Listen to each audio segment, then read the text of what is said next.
start talking about the scientific method, and we'll go from there. Again, this is the second part of chapter 1, PowerPoint. Now, there are some students who sit here and do nothing. They either rely on the video or their audio recording, whatever. They don't take notes, do nothing. You don't want to go there. You want to actively participate in class there. Believe me when I tell you, when you're taking notes, you're engaging with the material mentally as I'm discussing it. So please take notes. The other thing, if you talk to students who've had me before, they will tell you, hopefully, that everything he says is on the exam. So I'm technically giving you the exam. You just have to pay attention and take notes and basically figure out what's important to know and what's not important to know, and so forth. So please do that. So the scientific method is how researchers carry out experiments. This is how we basically carry out experiments in the lab, because we're biologists. We scientifically, using the scientific method, try to answer very complicated questions. So there are steps to the scientific method. So we're going to start out by saying the scientific method,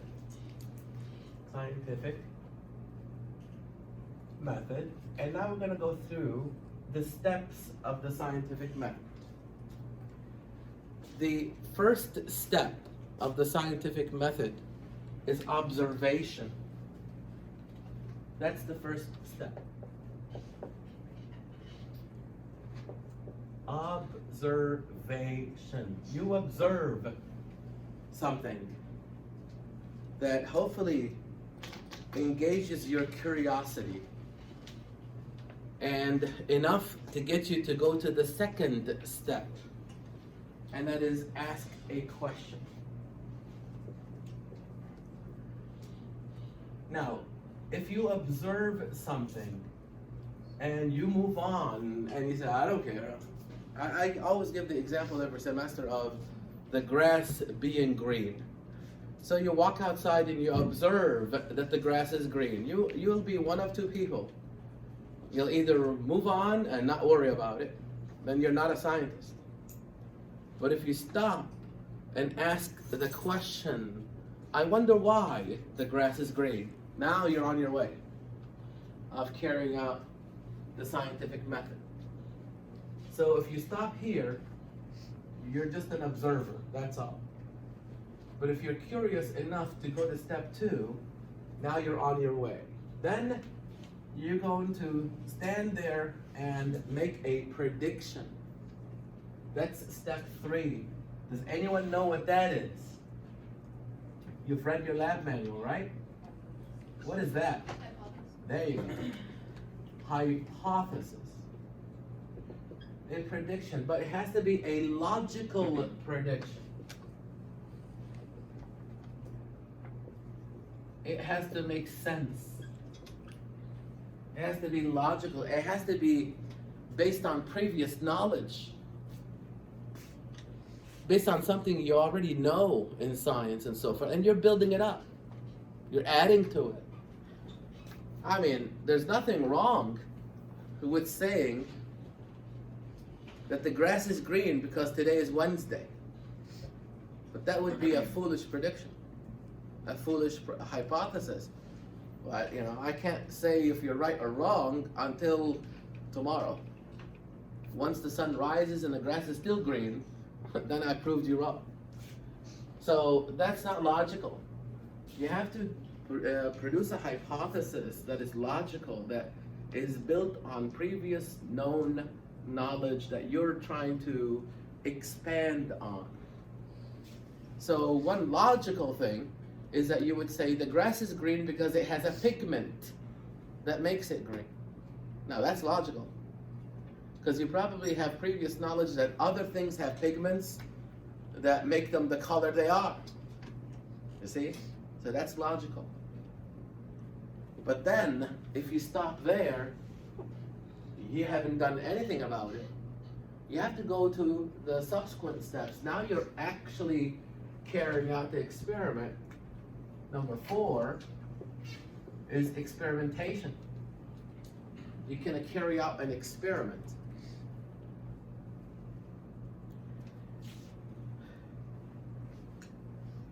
And then, number 5, you're going to gather the data and analyze the data.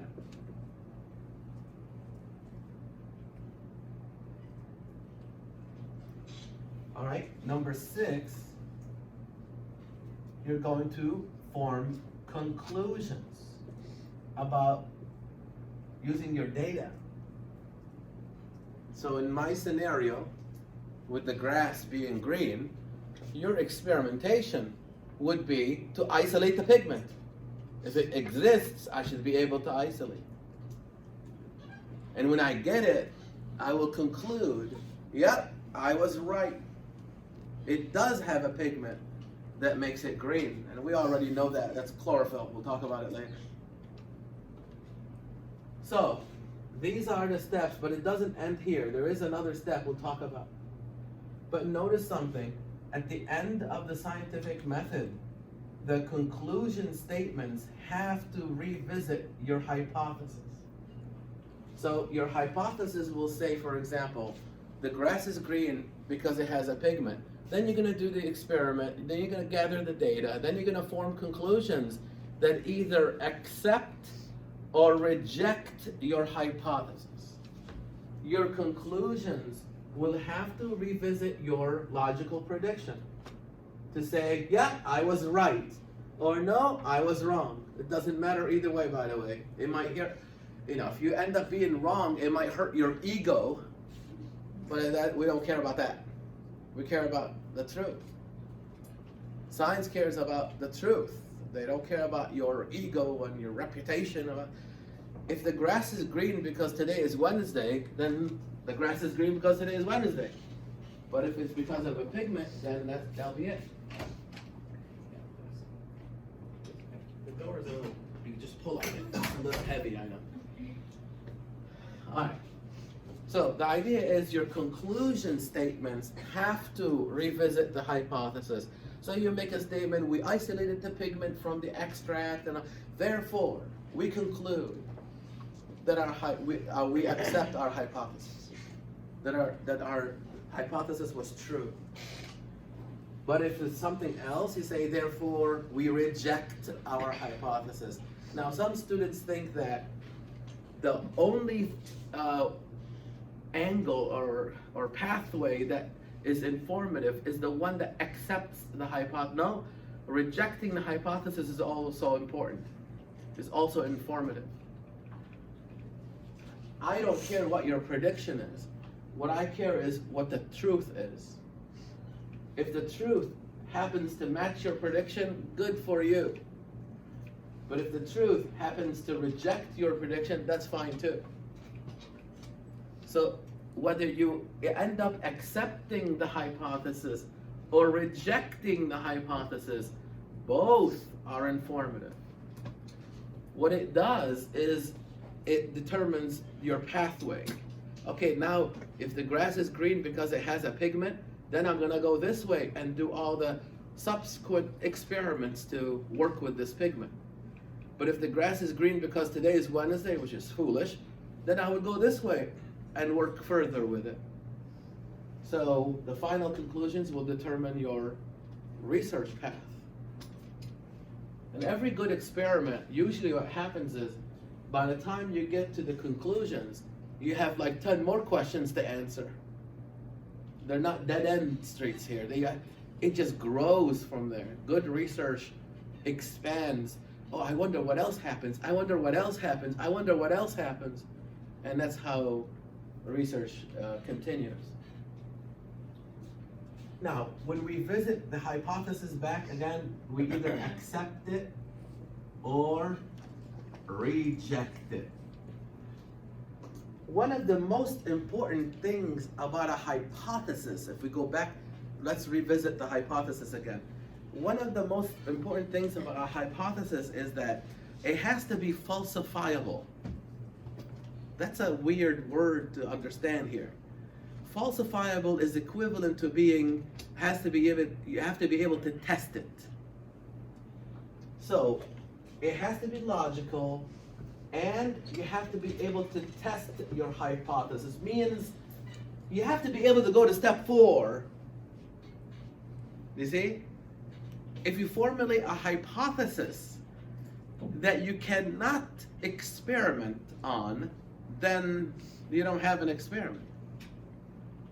What's an example of that? I always use this every semester. My hypothesis for this experiment is God exists. How am I going to experiment that one? I can't. So it stays at step 3. God exists. And I will have to tell you, believe me, God exists.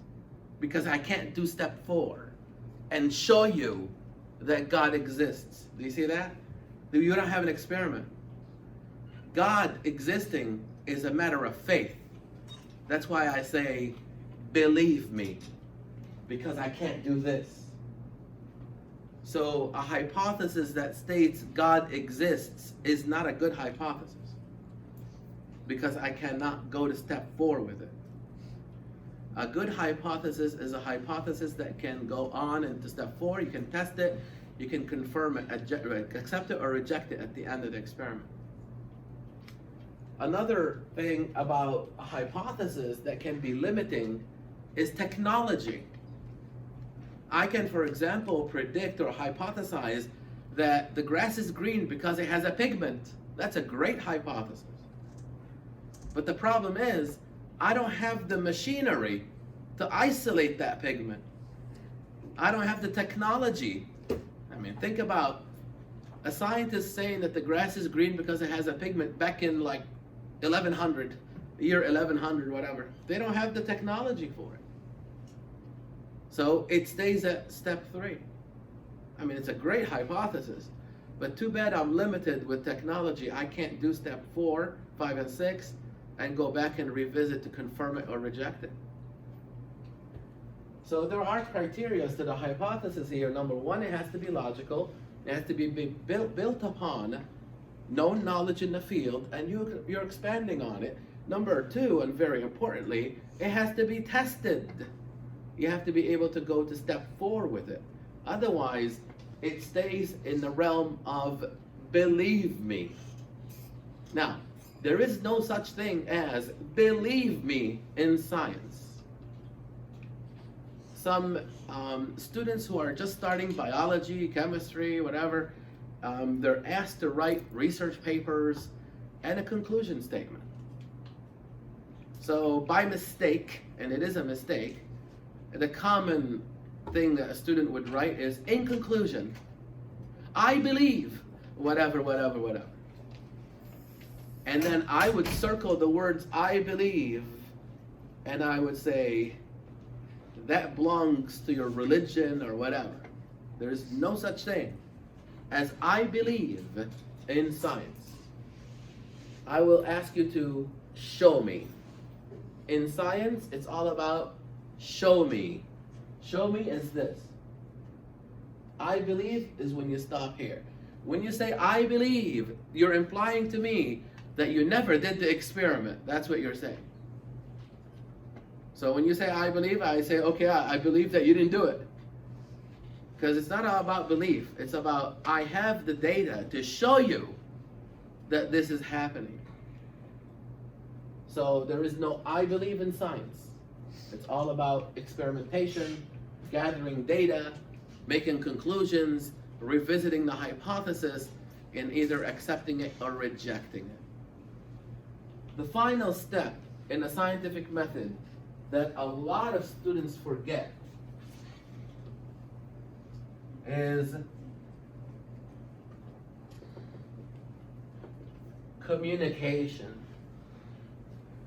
For a researcher, communication is our bread and butter. That's how we survive in the field of research. You know, I can do a half an hour experiment, for example, and come up with the next cure for cancer, boy, how lucky would I be? But then if I put it in a drawer over here and hide it, that's the same as me not doing it at all. The whole idea of research is, by the time you're done working with something, you have to show the world what you found, what you developed. That's communication. Nowadays, communication comes in so many different forms. You can even pick up the phone and call someone, hey, I found the pigment. But typically, it is the most common way for researchers to communicate their results, their conclusions, their findings, is through journal publications. So you write a paper and you send it for review. Hopefully it gets accepted and it gets published in a scientific journal. And who's reading that? Anyone can read it, anybody. But usually the scientists are the ones that read it because it's complicated language to some extent. But everybody has access to it.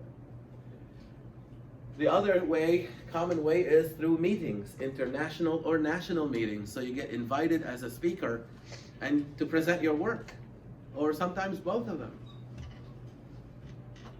And with more publications under your belt, you can apply for research funding, grants, to keep your lab open and funded, and so forth, to pay your staff and everything like that. That's why I say communication is a researcher's bread and butter. If I stop at step 6, no one will know anything about me. You become popular or familiar, people become familiar with you through your publications, through your communications. You know where you're working and what you're working on. So these are the steps of the scientific method: observation, ask a question, hypothesis. There are rules to the hypothesis. It has to be logical and it has to be falsifiable or testable. Meaning you have to be able to go to step 4. You have to be able to carry out an experiment on it. Once you carry out the experiment, you're going to gather data, analyze the data, make conclusions to revisit your hypothesis. In your conclusions, you will either accept or reject your hypothesis. We said that either way is informative. The final step is communication. Very important step. Do not forget about step 7. What does that tell you about former students? They forget step 7, and I'm telling you, do not do that. I always teach based on the common mistakes that most students do in my previous semester. So I tell you, don't do the same mistakes that they do. So don't forget about step 7, communication. Remember, this is the researcher's bread and butter. Without this, how am I going to keep a lab open? No one will know what I'm doing. Okay, let's go to data. Data comes into 2 forms. Now, I took the slides off because I'm using the board, but I'll show you that everything I'm saying is in your PowerPoint lecture slides when I'm done with talking about it on the board. But data comes in 2 forms: quantitative data and qualitative data. Quantitative versus qualitative. Qualitative data is subjective.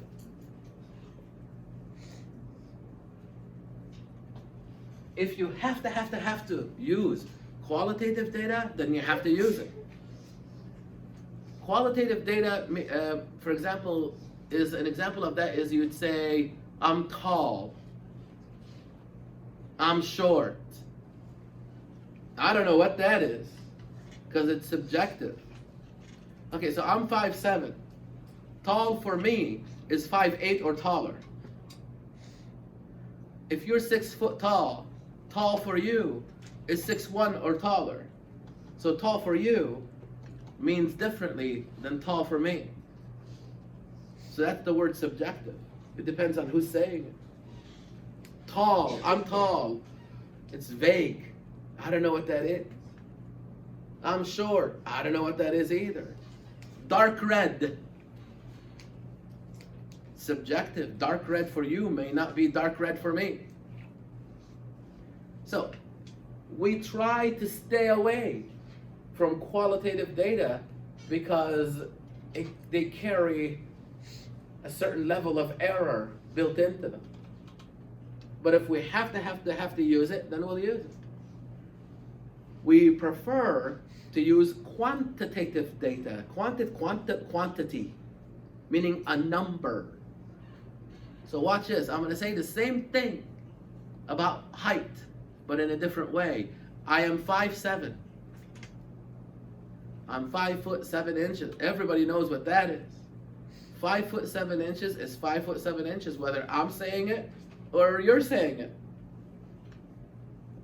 So quantitative data is better to use in research because it's not subjective. It gives you a number. Blood pressure. If I say you have high blood pressure, I don't know what that is.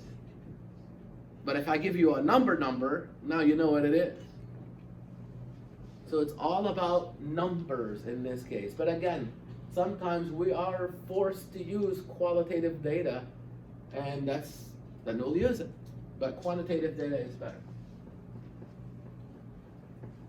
The other thing about data is that, we'll go over here now, we gather data and we eventually have to present it. And the typical way of presenting data is sometimes by table form, but I'm going to get you guys to practice graphing. So you would have a graph that looks like this. This is referred to as the y-axis and the x-axis. And then you would have to figure out from your data two things. And I also teach based on warning. This is confusing. You need to listen. So if you're listening, you'll be fine. If not, you will always have questions with it. All right, so please listen. The data, for example, let's say I am testing blood pressure versus the percent or amount of salt that you ingest, salt intake.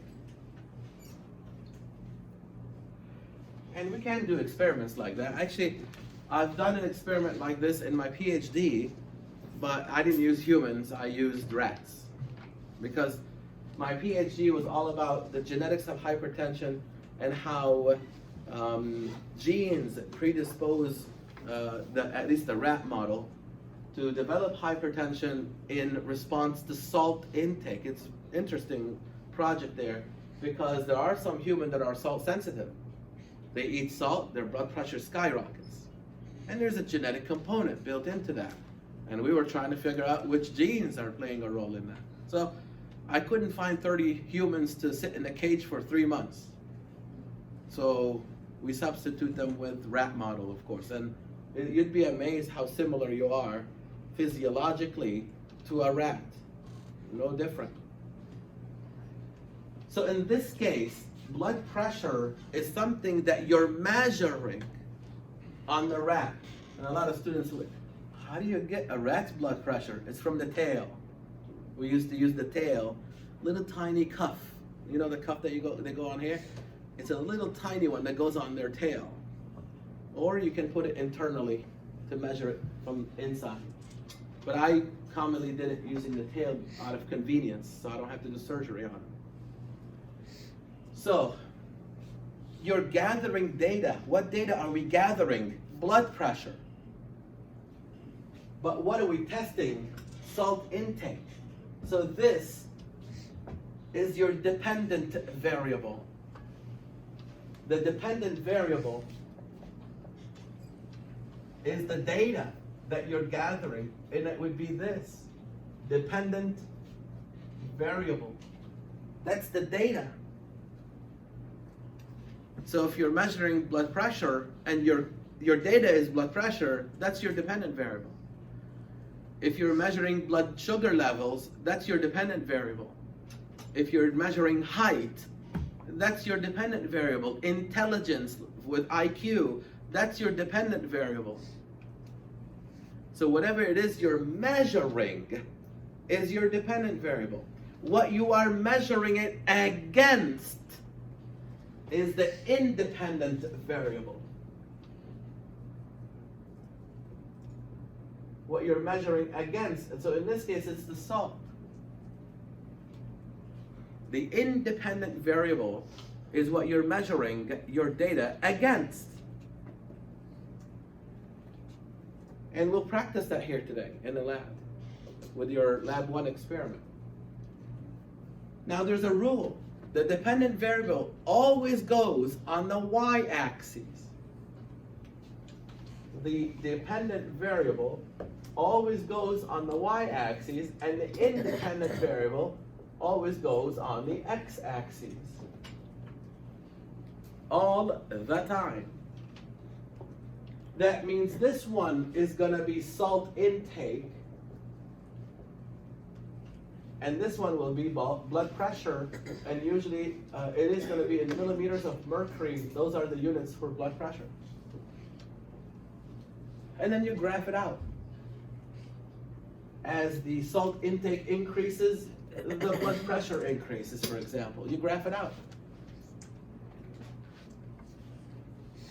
So let's review that again. On a graph, you have the x-axis and the y-axis. The y-axis will always get the dependent variable, the variable that you're measuring. That's going to be your data, your numbers. It'll be things like height, body weight, not temperature, height, body weight. Let's see, well, if you're measuring temperature, it's a different story. But height, body weight, IQ, blood pressure, things like that.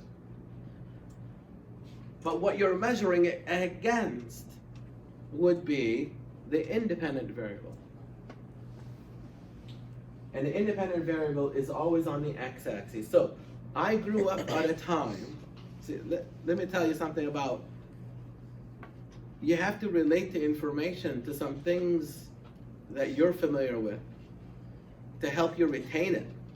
See, it's pretty easy to understand there, but you have to remember this stuff. So some students do a mnemonic for each letter to, they build a word or a phrase that reminds them of the order of these things. That's called a mnemonic. We'll try some of these shortly here to show you how you do that.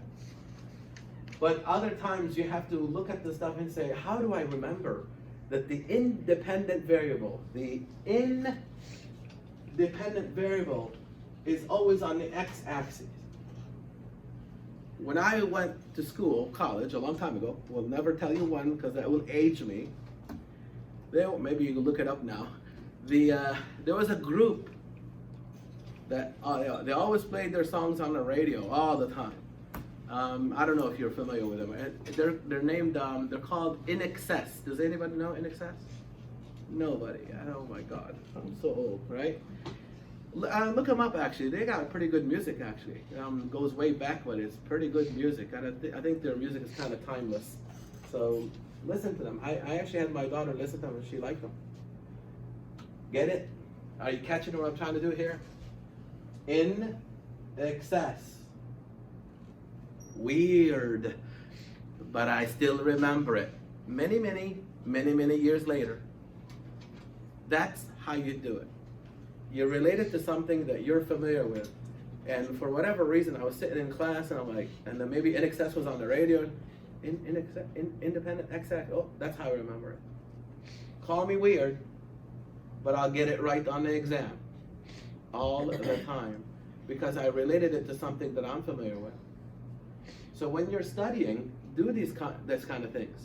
It's one thing to understand the material, it's another thing to remember or retain it. And a lot of times in biology quizzes or exams, unfortunately, the questions that you're going to get will test your retention. Some of them will test your understanding, of course, but a lot of them also test your retention. And that's the frustrating part, is that when you understand it, but can't remember it.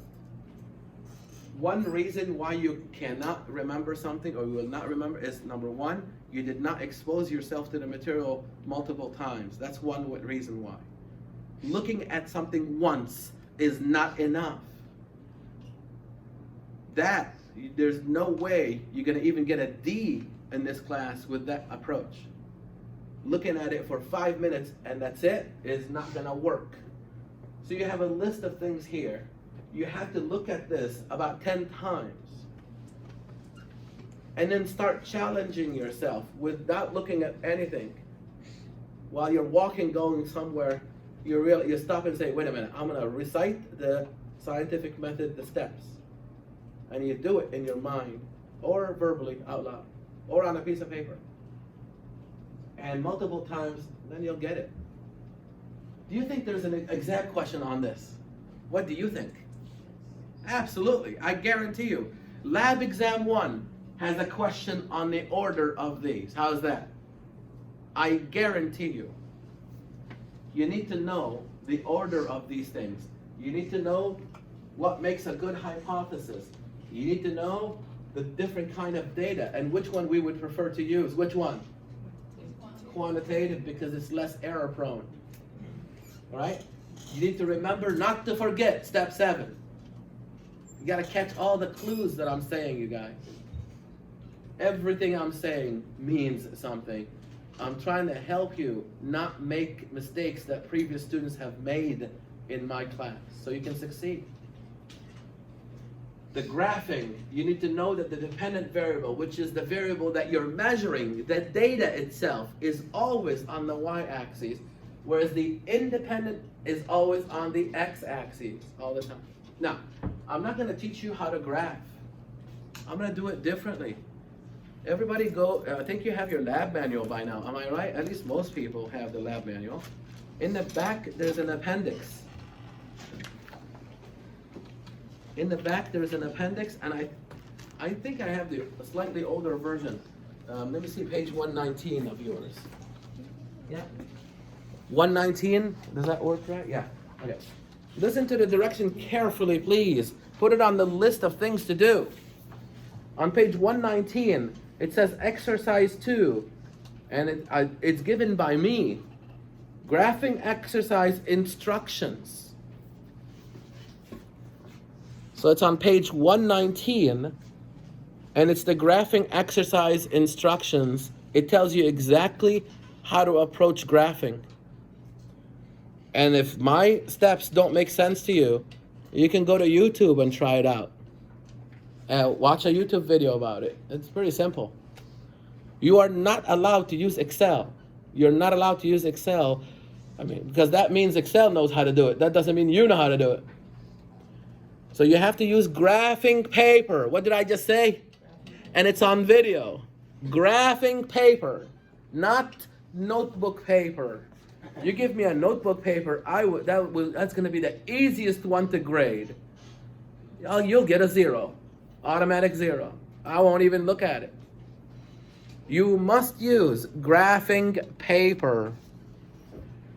You can even photocopy this graph if you want from your lab manual and use that one. It has to be graphing paper or something like that. By the way, there are 2 graphs that you have to make. One graph for the data on page 119 and one graph for the top part of page 120. So you are creating 2 graphs on graphing paper. They are both due 1 week from today for a grade. They are both due 1 week from today. So what I usually do is, instead of me teaching you how to do it, you go ahead, do it. So a lot of you actually know how to do this. Easy, 10 minutes, you're done. Well, show me that. I'll give you your points and I'll give it back to you. I'll be happy that you know how to do it. But some actually struggle with it. Here's what I do. You give me your document, I grade it, and I give you suggestions on how to improve on it, and then I give it back to you. So you can fix it and give it back to me. And we can keep doing that until you get full credit on it. The idea is not to penalize you. The idea is to get you to learn how to do graphing. If you already know how to do it, I am happy for you. But show me that. If you struggle with it, it's fine. Give that to me, I'll grade it, I'll give it back to you, you fix it, you give it back to me, I grade it, until, let's say it's out of 20 points, until you get 20 out of 20. All right? So everyone in this room, you are not done with these graphs until you get 20 out of 20 on them. And if it requires 2 cycles or 3 cycles of handing in back and forth, let's do it. Again, the idea is to teach you how to do it, not to just simply penalize you. Do we understand the assignment here? All right, so it's page 119, and on top of page 120, it's in the back of your lab manual. So hopefully you have your lab manual by now. Okay, let me show you, using the slides, that I talked about almost everything here. And whatever it is that I did not talk about, I will finalize with you.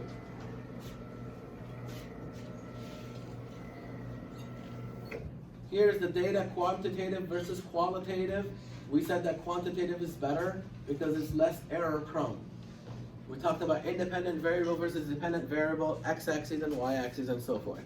Now, there is something called inductive reasoning versus deductive reasoning. Confusing for some students, so warning, listen. Inductive reasoning is like a conclusion that is based on statistical power of your experiment. I'll explain to you. It's a little confusing to understand in the beginning, but you'll get it. So let's say I have a drug, a new drug that I developed that controls or cures or protects you from diabetes. Well, then I'm going to test it. I'm going to test that drug. So I need 2 groups.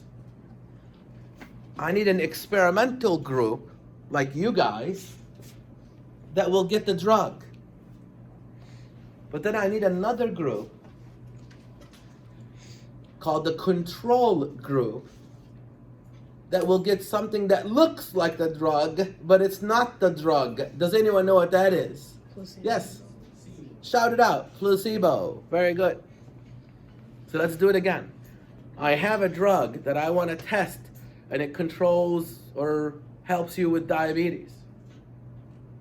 So I get 30 diabetic patients in the room. I divide them, hopefully randomly to some extent. One group will get the drug. The other group will get something that looks exactly like the drug. If the drug is red and round, the placebo is red and round.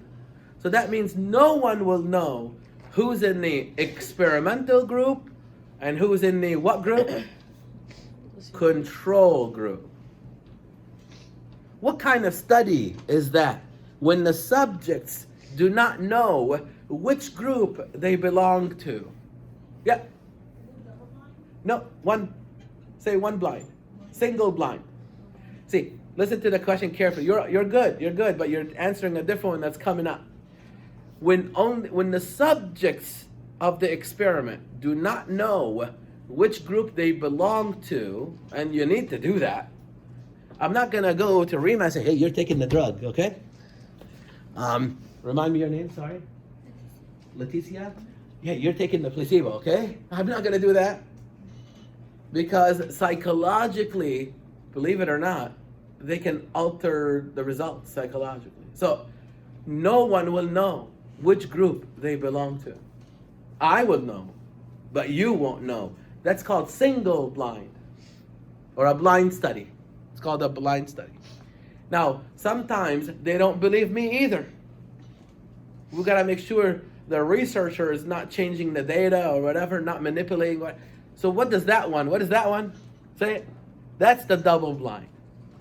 Double blind study is when the subjects don't know which group they belong to, and even the researcher doesn't know. So who knows? Somebody from outside. There's a third person outside here. He or she will come in with a cart, wheel in the cart, and walk out. And the placebo and the medicine, the little cups with numbers on them, I don't know which one is which. All I know is the number. So I report, Rima took pill number 1. Letisa, right? Took pill number 2, and so forth. But I don't know which one is which. They don't know which one is which. Who knows? Somebody outside who was not part of this. All they did is wheel in the cart. That's it. That's a double-blind study. All of that to eliminate the chance of a psychological effect on the data, manipulation of the data, and so forth, for accuracy. But every good experiment will have a control group and an experimental group. The control group gets a fake drug, the placebo. The experimental group gets the actual drug. And then you compare the results. If the drug has an effect, you will see a difference in the numbers. The experimental group's numbers will be significantly different from the control group's numbers, average numbers. But if there's no effect, they will both be the same. That's the whole idea. But if I do this experiment once, my statistical power is going to be very weak. So let's say I run this experiment one time, and I reason that therefore my drug works. And someone will tell me, how many times did you do it? Once. They'll laugh at me. Because my statistical power is weak. I only did it once. That's not good in research. You have to do it multiple times and get the same result almost every time. Now look at the difference here. I did it 100 times and I always got the same result. Oh, that would make good reasoning because my statistical power is very strong. If you only do it once, that's not good. That doesn't mean anything. Next day, someone else can do it next door and they get nothing because it's weak. The statistical power is weak. But if I do it on you guys and then I get another group and then another group 100 times, and every time I do it, I get the same result, then my inductive reasoning becomes stronger. But listen to me, it will never reach 100%. Never. I can never say, for sure, this is what's going to happen. I would say, most likely, this is what's going to happen. When you say most likely, that means you're not 100% sure.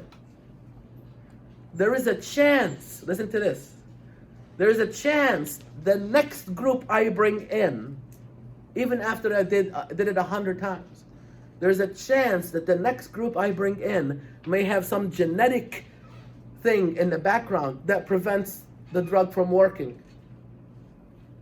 So it will never reach 100%. That's deductive reasoning.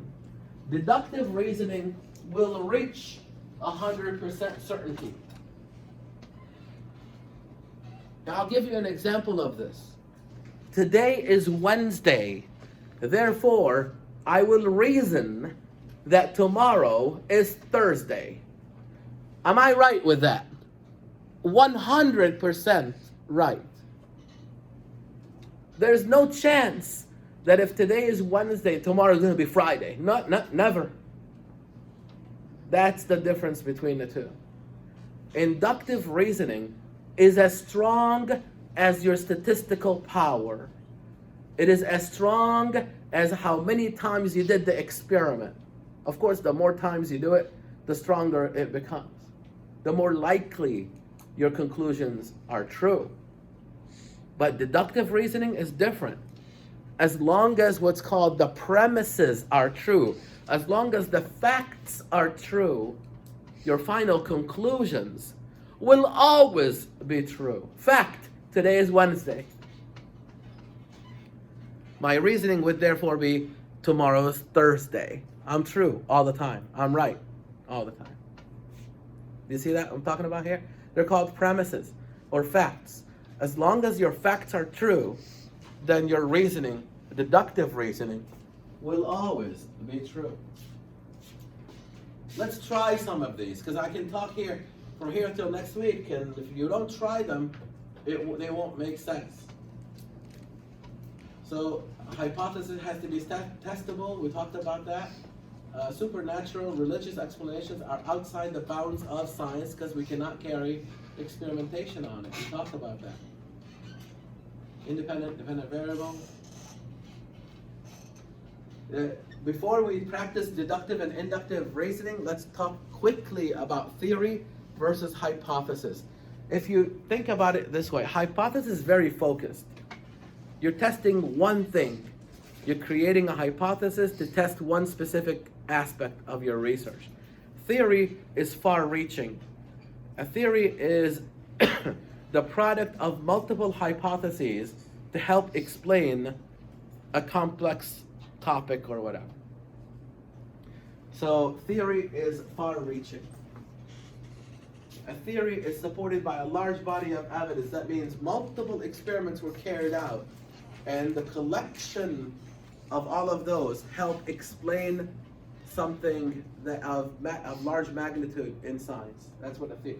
Can a theory be disproven? Of course it can. Theories can be disproven, but it would take a lot of effort because usually theories are supported by multiple hypotheses.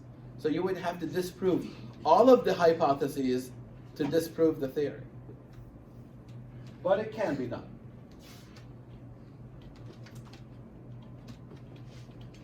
All right, let's practice some of these.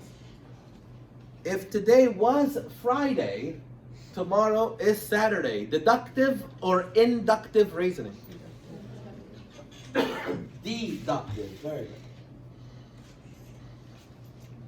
Since it snowed every New Year's Day for the past 4 years, it will snow on New Year's Day this year. Inductive or deductive? I or D? Ah, there you go. Just because it snowed, how many years? 4. Just because it snowed the past 4 years, because the weather was just right, it means nothing, right? Because by chance it could be warm this year and it doesn't snow. So the question is this: how do I know which one it is?